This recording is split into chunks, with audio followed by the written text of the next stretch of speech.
गरीब की झुग्गी पर बुलडोजर चलता है। अडानी की एम्पायर के ऊपर जांच तक नहीं होती, आंच नहीं आती और गरीब का घर, उसकी झुग्गी, क्या कहा था, जहाँ झुग्गी वहां मकान मिलेंगे। अब झुग्गी पे बुलडोजर मिल रहा है और बुलडोजर तक अभी तक समझ आ रहा था, लेकिन अब आप गरीब आदमी को अगर वो अपना घर, अपनी छत गरीब नहीं छोड़ रहा, अब जिंदा चल रहा है अंदर। हाँ, माँ और बेटी की ये जो तस्वीरें आई हैं, दिल दहला देने वाली हैं, लेकिन है अब ना? खुद एक महिला है, एक तरफ बीजेपी महिला सम्मान की बात करती है, लगातार महिलाओं के लिए भावुक हो जाती है। कुछ नहीं, ये सिर्फ जुमलेबाजी है, कोई महिलाओं का सम्मान नहीं है। 17 मंत्री हैं केंद्र की सरकार में, महिला मंत्री। एक की भी आवाज सुनी किसी ने इस सरकार को हिलाने की, झिंझोड़ने की कोशिश की हो? गरीब थे, जलकर मर गए, घर से बाहर निकालना था, है ना? लेकिन क्या फर्क पड़ता, गरीब था। लेकिन 140 वही की अगर आबादी। हाँ, बीजेपी न्यूज की मैं बात करूँ तो अब बीजेपी न्यूज पे लगातार छापे पड़ रहे हैं। क्यों पड़ रहे हैं छापे, है ना?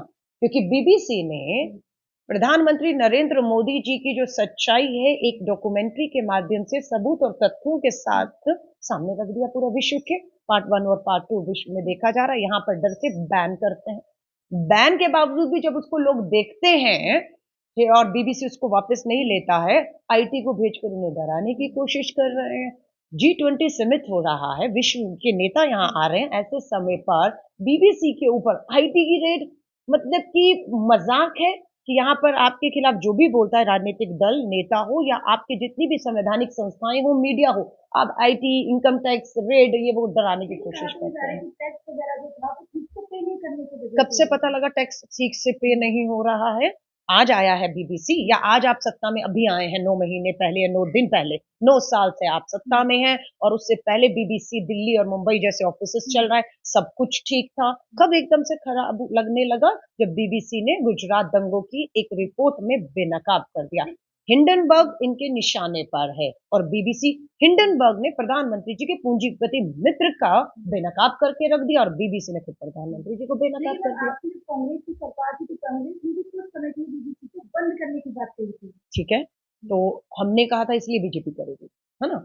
हमने क्यों किया, हुआ नहीं हुआ, है ना? वो सब चीजें तो रिकॉर्ड में होंगी ना, क्योंकि इंदिरा जी प्रधानमंत्री थी ना। ऐसा थोड़ी ना निजी मामला था, घर पे खत्म हो गया।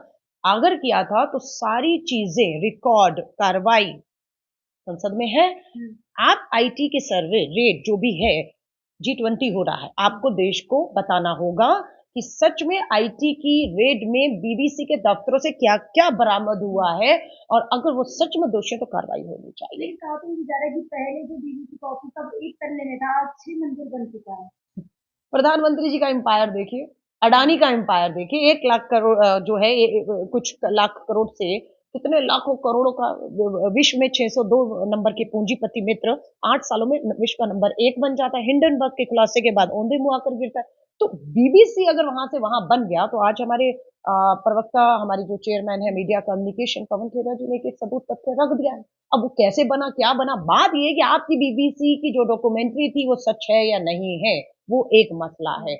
बीबीसी के ऊपर क्या आईटी की रेड में सामने आता है, वो आईटी लेकिन को क्या बताना है। लगता है आज मीडिया पे भी कहीं ना कहीं पाबंदी लगने जा रही है। आज नहीं है, ये पहले दिन से है। पूरा हमारा मीडिया हो, जुडिशरी हो, हमारी संवैधानिक संस्थाएं हो, राजनीतिक दल हो, सबको डराने धमकाने की कोशिश की है। किन जजों को, मैं नाम नहीं लूंगी, किन जजों को देश का गवर्नर राज्यों का बनाया गया है, उन गवर्नर्स किस का तरफ अब इशारा है आपको कहीं ना इशारा कहीं। नहीं करती हूँ मैं, साफ आपको मुंह पे बता रही हूँ। इशारा होता कि मैं बता नहीं रही हूँ, मैं बता रही हूँ कि देश के किन जजों को रिटायर होने के 15-20 दिन के तुरंत बाद राज्यपाल बनाया गया, और उनके फैसले क्या थे क्या नहीं थे, राजनीतिक प्रभावित थे या नहीं थे, है ना? ये एक नहीं, अनेकों बार हो रहा है ना? जो आपकी इनकम टैक्स ईडी से डर गया या भाजपा में शामिल हो गया, वो ठीक है, खत्म लेकिन हो गया। एक तरफ जहाँ ये सारी घटनाएं हो रही है, दूसरी तरफ हिंदू राज्य बनाने की बात की जा रही है लगातार।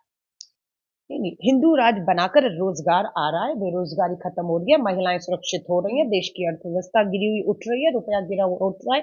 देश में क्या होगा हिंदू राज? लेकिन हिंदू राष्ट्र भी नहीं है, इसलिए हिंदू राष्ट्र बनाएंगे ये देखिए, कहा ये है। जब बंटवारा हुआ था ना, तो मुस्लिम लीग और हिंदू महासभा ने बैठ के धर्म के आधार पर पाकिस्तान का बंटवारा किया और हिंदुस्तान को धर्म के आधार पर बनाने का किया।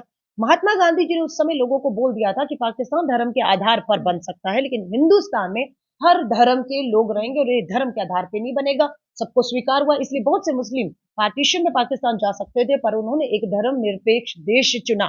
बांग्लादेश भी जब अलग हो रहा था पाकिस्तान से, इंदिरा जी ने घुटने पर झुका रहे थे, तब भी उन्होंने एक धर्म निरपेक्ष देश हिंदुस्तान का साथ लेना जो है वो समझा। तो ये कहना हिंदू राष्ट्र बनने का, हिंदू राष्ट्र अगर आपको लगता है कि दलित को, सिख, ईसाई, मुस्लिम को उनका धर्म बदलकर या उन्हें ये मनाएं कि आपके डीएनए में हिंदू है और आप हिंदू हैं, तो ये संविधान पे हमला है। हिंदू को लेकर मेरा एक छोटा सा क्वेश्चन है। विकास की जो घटना आपने सुनी होगी, हाँ, वो भी हिंदू है, और दूसरी तरफ महिलाओं की घटना लगातार बिल्डों हिंदुओं के ही घर पे चला। तो एक विशेष समुदाय पूरा चिल्ला चिल्ला के बोलता था खतरे में। नहीं, मुझे बताइए, जो हमारा किसान आंदोलित था वो हिंदू उसमें थे या नहीं, पूछिए। जो आज हमारा बेरोजगार युवा नौजवान उत्तराखंड में रोजगार के लिए, है ना, एग्जाम में हुई धांधली के लिए जान चाह रहा था, उस पर जो लाठीचार्ज लहूलुहान किया, वो हिंदू थे या नहीं थे? किसान ले लें, उन्नाव की, हाथरस की हमारी बेटियां हिंदू थी या नहीं थी? तो ये कहना हिंदू पर हमला है, और हिंदू पर हमला कोई और नहीं, हिंदू पर हमला जो है उन्हें बेरोजगार रखकर, महंगाई की मार देकर और इस तरह से गरीबों के घर बुलडोजर चला के जिंदा जलाने का काम कोई और नहीं, सरकार।